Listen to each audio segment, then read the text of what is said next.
in onda il mercoledì sera alle 10, inizia e finisce verso mezzanotte. Questa sera, siccome che abbiamo iniziato un pochettino in ritardo, il regista ha detto va bene, questa sera sorvoliamo un pochettino, anche perché vogliamo vedere se ci sono telefonate. Pronto? Vediamo un po', arriva qualche telefonata ancora? Pronto? Non ci sono telefonate, allora significa che state dormendo. Com'è?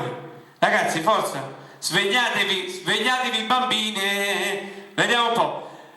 C'è la canzone, maestro, arriva la canzone, numero 9?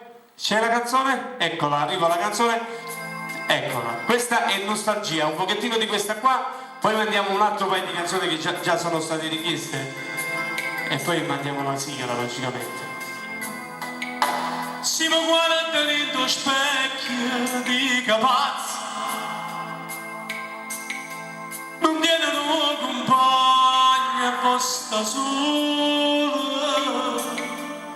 che razza di individuo si è davantato,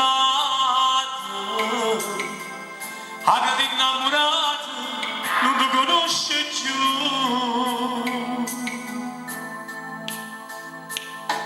Non vai d'accordo con nessuna vita,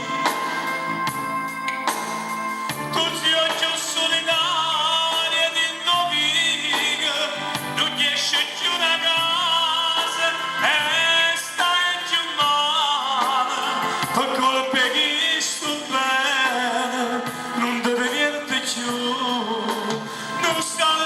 Nostalgia, non capisce che l'amore che va bene che va male, e non è una destina, ma che fai, ma che Dio ti dà ragione, pure se è andato bene, non te lo tratta così.